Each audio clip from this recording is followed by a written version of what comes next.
this is the creator with Things We Talk About Naked podcast episode number 1. Now we're gonna try to talk about being a black woman in corporate America, but we just have so much more material on how and why niggas ain't shit. So we're gonna leeway into that somehow at some point during this episode. I have with me the magnificent and marvelous Vivian. We got Viv in the house, you know, and we have the also magnificent. I'm just gonna smile. I feel like she doesn't have much of my alter egos out there. Sydney, I love it. Okay, so we got Viv and Sid, and so Sid is actually the one who's gonna give us her little input on her corporate life, because me and Viv, we out here just living our regular lives, just trying to get a paycheck. We ain't in this corporate world. Now, I want the perspective to be like of a black woman in corporate America, because we have so many different roles. Like in real life, like Black Girl Magic is a real thing. Like we're fucking amazing, and we kind of dominate anything else that's going on, except for the corporate world, which is crazy but essentially we are the least respected when it comes to the corporate world. Least respected indeed. Outside of being a woman, but we also of color, they're like, why is she here? And we are in corporate America. That's annoying, being black. So let's just start with hair. Okay. In our culture, it is not uncommon to change your hairstyle 2 to 3 weeks or maybe a month, depending on the budget. Exactly. If you're in corporate America, for me, it was every 2 weeks. Hello. And it was always an install or a frontal, some type of wig, right, or closure, some braids. And it's always the men. Oh my goodness, I can't believe your hair is so big and poofy when it's, when you took your braids down. Like, I wouldn't think that your hair is so curly. And I'm like, it's a wig. Oh my gosh. I literally just woke up this morning and put this on. I secured my edges. I put my scarf on, and I got hair as quickly as I could. And they're like, oh, you change your hair so much. Why is that? Because I can, and I will. And creative expression. How fucking low. And my hair, it gets old to me in literally like the first 3 days. I'm like, you know what? What are we doing next? Exactly. I'm so the same way. And if a man isn't enough, like, I had a boss that was literally just trash. He smelled like ass. He itched his ass. He dug in his ass. Ooh. He would go to the bathroom in like 3 seconds. And I'm like, so there's no time for hand washing. Ew.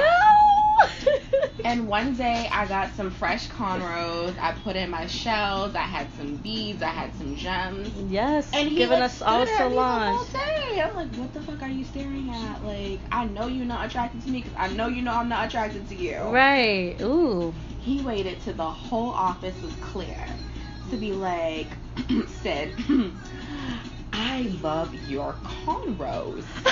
Your braids are amazing. Shit. Did you do them yourself? And I'm like, no, my mother did them. I can't cornrow. Really big stereotype as a black woman. I don't know how to cornrow. I definitely missed that Black Girl 101 class. I cannot do it, bitch. I can do it too. We are kind. Yes, Lord. Yes, People Lord. Looking at me so sideways. We are I be in like, the same bitch, group. I understand the concept, but my fingers don't understand how to do it. Yes, no. Okay. If I ever get one braid to stick, I'm lit. Like, oh shit! I mean, for this crochet, because, my mother, sidetrack, because that's what I do. I'd be like, Mom, can you comb my hair so I can do my crochet? And she'd be like, yeah, I'm going to do it. Bitch, sleep. Yep. I'd be like, Mommy, it is 10 o'clock. Like, I got to be at work. It takes me about an hour to install. It take you an hour to braid because you want to talk about shit. Damn. I'd be like 8 to 10 braids at most, right? 8 to 10 cornrows at most. What she do? She go and take a shit. She talk to her boyfriend. Oh, hell. She take a nap. I know. She do 3 cornrows and take a nap. Oh, shit. What is you tired of? Oh, baby, your hair's too thick.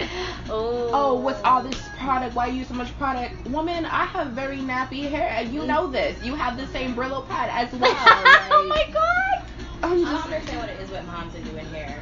I'm done. Like, my mom will literally let me walk around like Raggedy Ann bald headed for a week. For a week, I'll be like, yo, my mom's a cosmetologist, and nobody looks more busted than a hairdresser's child. Mm-hmm. Oh, stop. It's the truth. Really? They got time to do everybody else's hair but their baby. I cannot believe she let your sister go to graduation like that. I was supposed to talk to you about that. She's Listen. looking real rough. No, and you know how I feel her. Ooh, Lord, I said it, honey. The girl likes to look rough. Okay? I understand, it's That's her graduation. choice. But I do not. took I out a asked my silk mother brush. to do my hair 2 weeks ago, and where are we today? We went in curly. Praise You God still for cute, growth though. and curl pattern. Thank you. The shrinkage ain't even real anymore. Okay. We're gonna get back to your actual story. Oh crap. How did I even get some of this crochet? Anyways, Do it it takes yours. forever. So yes, that motherfucker. Okay, so he waited till the whole office cleared, and he was just like, "Your cornrows are so nice." You know, I had what I called myself a Jew fro, and I'm like, "Are you Jewish?" He's like, "No," and I'm like, Oh, "That's strike one. You're not Jewish, and you're calling your hair a Jewish fro because it was curly." He's a racist piece of shit, and I'm pretty sure he's on like meth and cocaine, which is something else I'll get into later about for corporate America. Yeah. Trust me. And I'm like looking around to be like, you've been sitting, like, he sat diagonal from me, like right behind me too, and I'm like, you've been turning and breaking your neck to see my hairstyle all day, and you wait till all the white people is gone to compliment me and talk about a Jewish fro that you probably did or did not have, like. Oh shit, I didn't even think of that. He's like, I was working at Rite Aid, and, you know, I decided to let this girl from the block. I'm like, you don't speak like this. Don't be talking to me like you're from some type of hood. I was in Dorchester. Turr.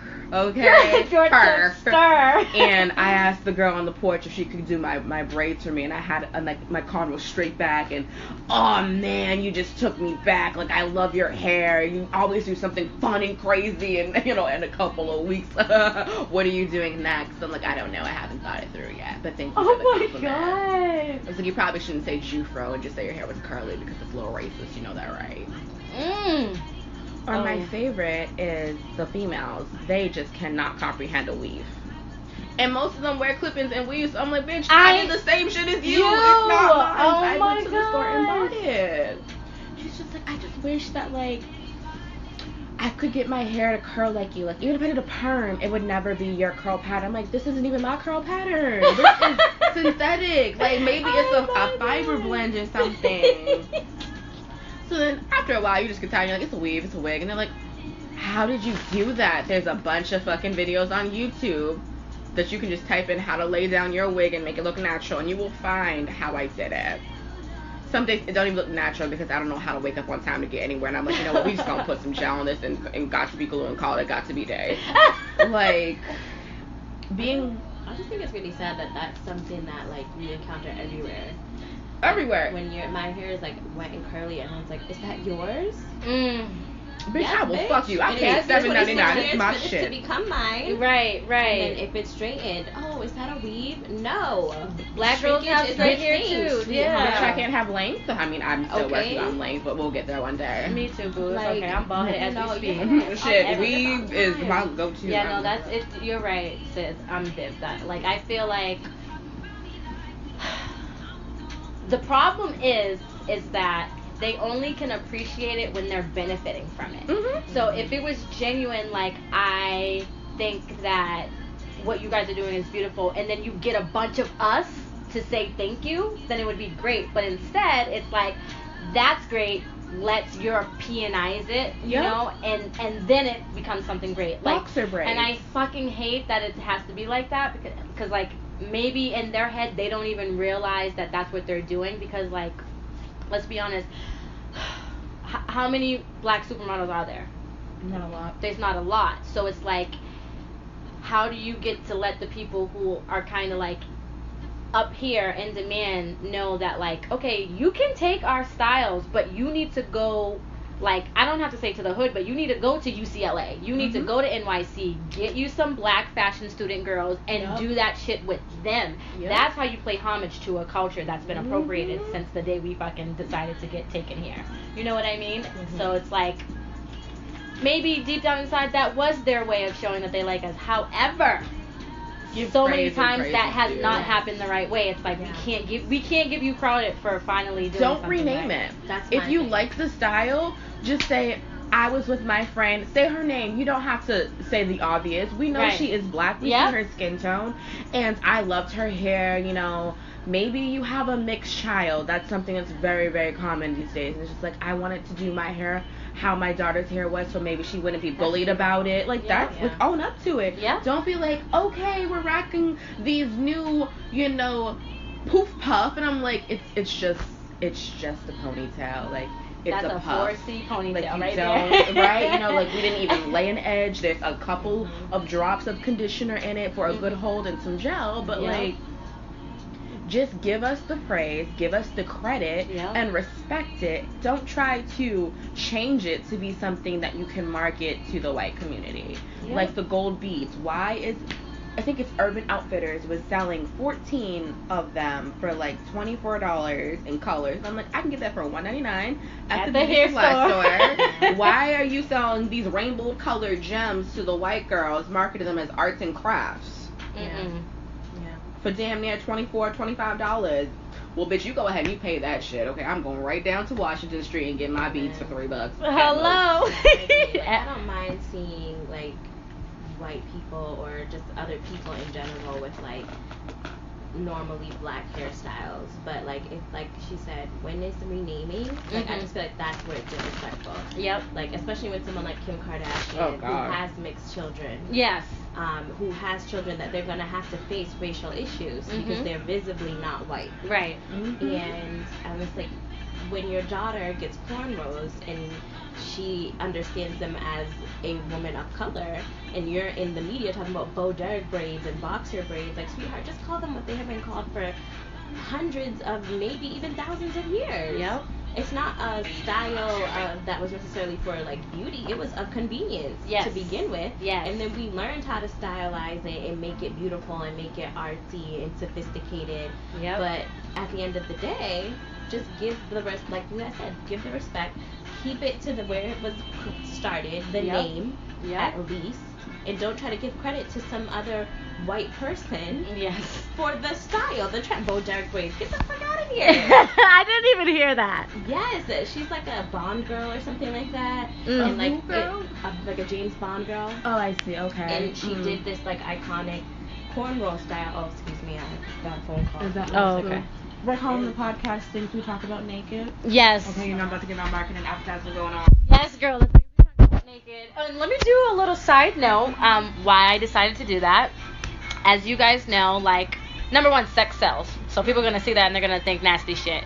And essentially, we will get our little freaky deekies in here every once in a while. But I wanted naked to be a metaphor of like being vulnerable and being honest. Like, we have like a lost generation of being real and who you are, and that's who I am. 100. I am myself 100% every part of the day, and I feel like that's all you can be is yourself. So that's what the metaphor naked stands for. And what more else is vulnerable than being a black person in America? So this is the things that we talk about naked. You know, love it so much. I wanted to piggyback off of what you said about like your hair. Like, I think also is like when they're like, oh, why do you change your hair? Or like, how did you? It's like, if I'm being quite frank, like I changed it because of you. Because I need to get to work on time. I need to do something that's convenient but still allowing me to be the creative being that I am. And that's what black women are. We are creators of all things, and it's like, okay, I'm gonna wear my hair in a ponytail, but this ponytail is bland. I need to add something to it. I'm gonna put one braid in it, and that whole braid is gonna have all types of jewels on it. You know what I mean? Like, it's a lot of creative expression for us, and it's like, if I could have it my way, if I wasn't shamed, I would come with my 4C nappy ass Brillo pad hair every single day. But see, why do we have to be ashamed? I remember when I was interviewing for the job, I had faux locks in, and I was just like, oh my god, I probably should change my hair before I go to this interview because they're probably not going to give me this fucking job because I look too ethnic. Wow. Why is that my first thought rather than, okay, make sure your edges are laid, or, okay, make sure that you're dressed professionally? The first thing I thought about was changing my hair to a straighter style so that I would be more accepted and I'd have a better shot at getting the job than the next Becky in suit. Yeah. That's some real shit though, right? Yeah. Like, seriously, like, why? I don't fucking know. And I am like, as much as I'm loving this conversation, I am so like brainwashed by it. I relax my hair on a, like, not daily, but like I relax, like my unless my hair is not slick to the T, I don't like my hair. Now, not to say that I don't love my natural hair or I don't love who I am. It's just I have been conditioned that I need my hair to be slick in order for it to be on what we call fleek.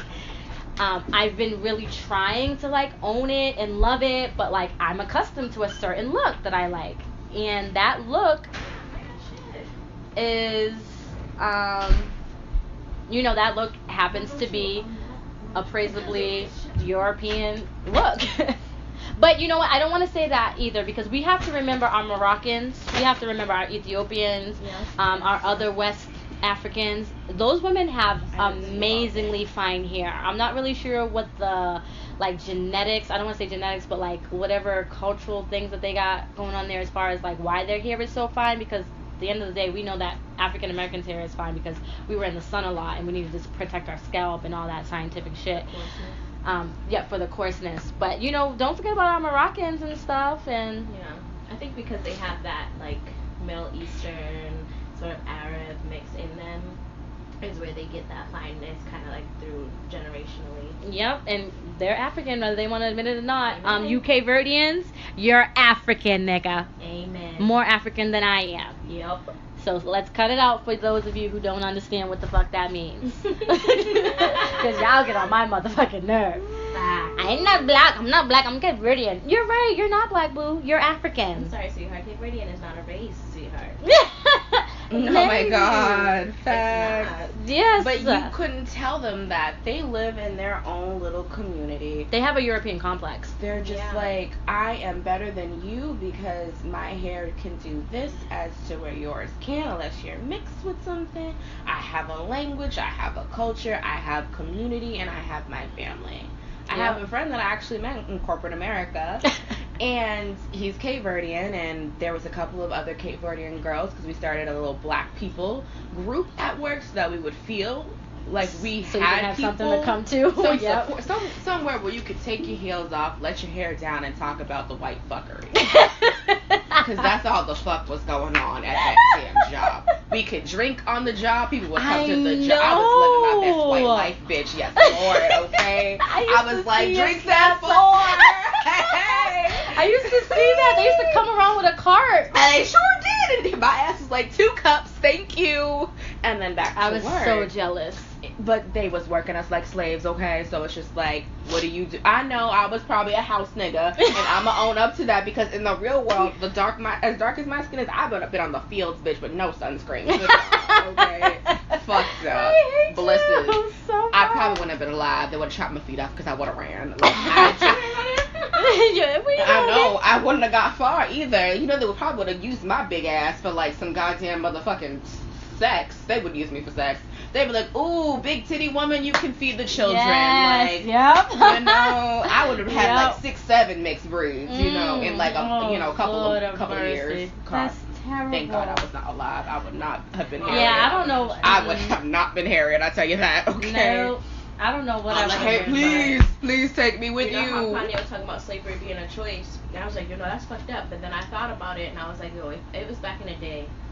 And Harriet was like, let's go, we about to get free. I was like, bitch, you's tripping. Because if Master come and catch my ass, Master, I'm going to get that. There ain't going to be no damn Harriet Tubman. It's just going to be Vivian alone getting whooped. Okay? Damn, and guys. So guess who the fuck waking up on Monday morning getting that motherfucking car? Bitch, I would have been 1 foot with a stick, like, I'm coming, Harriet, I'm coming. Oh yeah, I would have been out. Okay, shit. I probably would have died of some disease on the way, but shit, I tried. Damn, I got some revolutionary in my blood, because I would have been like, Harriet, bitch, hurry up, like, call up them people on that trail. I'm ready to go, bitch. Like, why is it taking so long, Harry? Why you wait so long? Okay. I just know my life, and I would have got caught up in a bear trap or something. It would not have been a good escape for me. It was like, of all, a couple of years ago when I met you, you would have been in the house. You wouldn't even had a reason to run. Facts. You wouldn't know how to read and everything, bitch. Okay. I would. I'd be like, Master said I gotta go. I'm going. Okay. Okay. Master beat me. Like, Master whoop me. Okay. In the movie, Belle. Who the Belle? movie about the black girl who was rich. Mm-hmm. Had, like, yes, Belle, it is. Yes, I love what that. What the fuck are y'all talking about? I saw it on Netflix. It was amazing. Called Belle. Okay. And it's about she's actually a real person. You can actually see the portrait. She's a young woman. Her father, I believe, was a rich white man in the UK, and he fell in love with a black woman, and they had a child. Yes, he did. And he loved his child, but he died. So he left her in the care of his family, which were white dignitaries. And they loved her. Look at you sounding all sophisticated, bitch. She said dignitary. Just because she don't work in corporate don't mean she got the culture. Go on, baby. Okay, now. She's educated. Yes.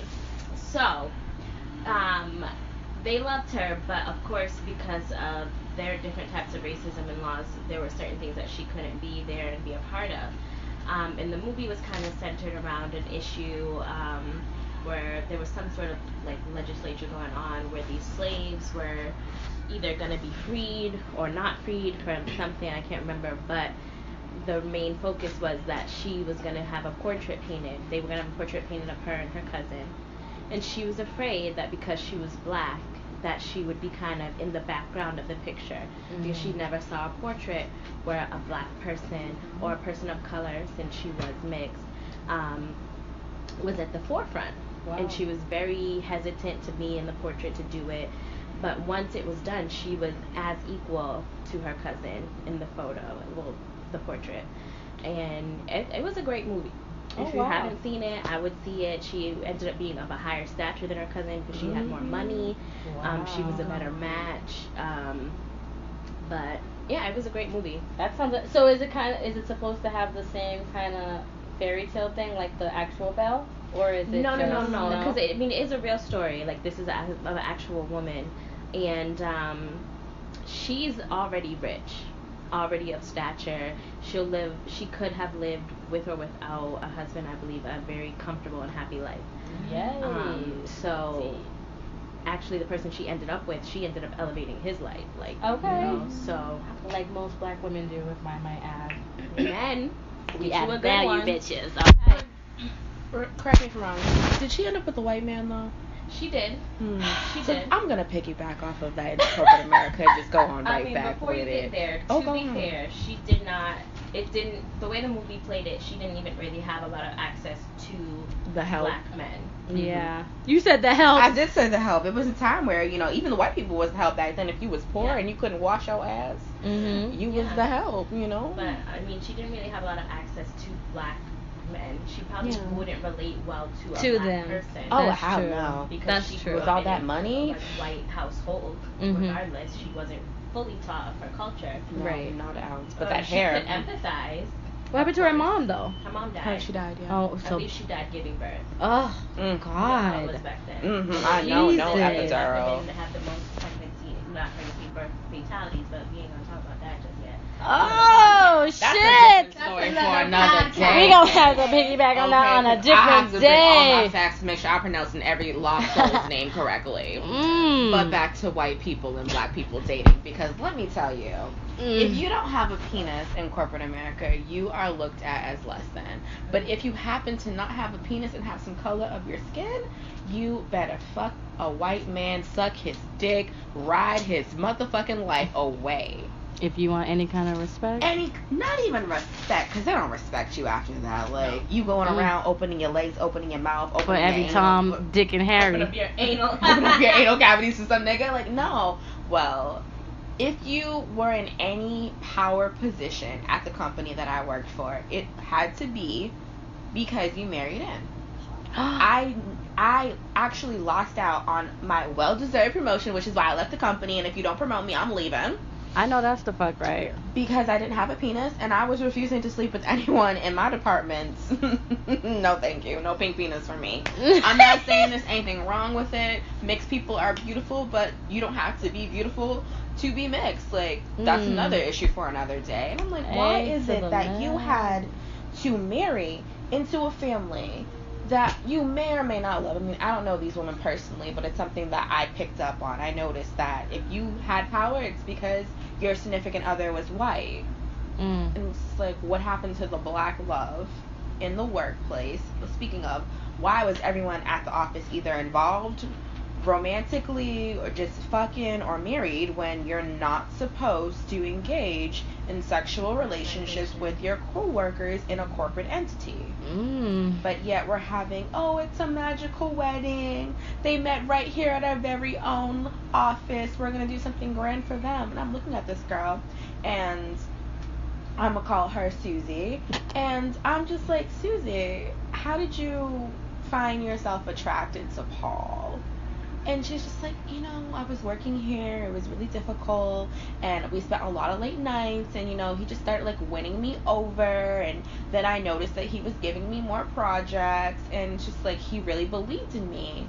And I'm like, are you confusing sexual encounters with someone believing in your potential? Are you confusing the fact that he is leaving early while you stay late because you're helping him with his workload and he'll get all the credit? But you're in love because he believes that you're the right person to do the job that he is doing. And you get no recognition. You get no praise.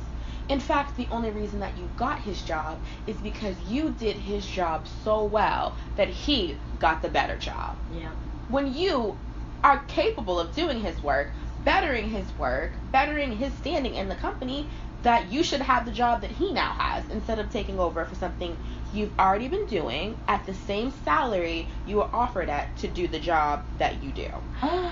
Why is that something that you do? Why is that something that is praised?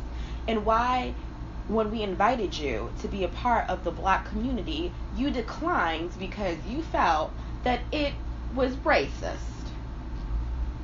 You felt that we were creating segregation by having a community of people who look like us, even though our backgrounds are different. Like, people were from all over the world, but they were still Black.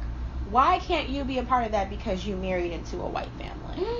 Oh, honey I child. mean, we all know that that is an extremely touchy subject when it comes to that type of experience. And it's like, it seems racially charged because when you're in a corporate situation, most of the people there, despite education, despite, you know, whatever sort of things are in place to kind of help people of color get into positions that they rightfully deserve but may not have opportunities towards. Yeah. But for them, you know, they're having lunch with people, and it's not seen as white people having lunch with white people because it's just like, oh, this is just who I work with, and I have to vibe with this person. Right. But if the Black people decide, I want to have lunch with this person because I actually really vibe with them, then it's seen as, okay, now you guys are segregating yourselves and you won't reach out to us. Granted, sometimes the way, and this could be touchy, people may or may not like this, but it is how I feel. Sometimes when we label our things purposefully, it does seem exclusionary, and it's because we're not because we're trying to make anybody feel less of themselves. It's like, we're not celebrated. So if you're not going to celebrate me, I want to celebrate myself. Yes. And unfortunately, sometimes that brings on views that feel like, because I'm excluded and I don't like that, then this must not be good. Right. And it's one of those things where it's like the Black Lives Matter movement. It's not all about nobody else matters. Nobody said that. What we're saying is that nobody else is out here being slaughtered like pigs to the, you know, turn into bacon. Right. And, you know, running and getting shot like this, you know, poor young boy. Right. And then villainized to hell. Yep. And Just it's like, because that makes it easier for the world to be like, okay, well, we need to make it okay, because if we don't make it okay, then we have to own up to the bullshit that we've been doing forever. Yeah. And it's one of those things where it's like, it's not necessarily fair. Life isn't fair. But again, if you're not going to celebrate it or make me feel comfortable enough that I don't need to have a group of people who look like me so that I can feel some sort of sanity. Right. Because we have a completely different lives, but similar experience here. Yeah. Then of course we're gonna be the ones that vibe with each other. We're gonna come together and enjoy it. Nobody's mad at you for doing a Coke line in the bathroom with your friends. Just because you don't call it, you know, the Coke Club doesn't mean that it is not noticed. Right. But that wasn't even the issue. Like, they understood that we wanted to be heard because there was Puerto Rican groups, there were people who paint, there were a bunch of common groups of things that would bring others together that you could create a group for. But when we created a group for people of color, it was looked at as shocking. They didn't understand it. I remember one of my old managers, I was having lunch with all the other black people at the office. Well, not all of them. It's a really big company. There's no way for me to know every black person. And he pulled me aside like a couple hours later, and he was just like, hey, and he said my real name. He was just like, I looked up, and it's just like, do you know every black person who works at this office? And I'm like, I make it my point to know almost every black person. If I see another black person walking, I'm going to say hello and introduce myself. Why would I not? We're at a place where we need to network so that we can advance in the company. You're in a whole different department. What do you do? How do you like your department? What is management like? Can I climb up the ladder there, or do I have to work really, really hard to not get noticed? I'm like, why? And he was a half-breed himself. He was Puerto Rican and black. And I was like, yeah, would you like to be a part of the group? You know, you share some of the same cultural things that we would talk about. You think it's something you want to be a part of? He's like, oh, no, I wouldn't want to be associated with the black people at the office. And I was just like, so do you not want to be my friend because I'm black as well? Because we don't have to. We can keep this at a manager, employee relationship. And I would ask that you never discuss what goes on in the group. Because he was so interested. He's like, what do you guys talk about? And I'm like, we talk about what it's like to be black and work for all these white people who do absolutely nothing but still get ahead. And he had the audacity to be upset that I was honest about it. I had nothing to hide. I know that's the We about to talk about you next motherfucking lunch because I don't like the way you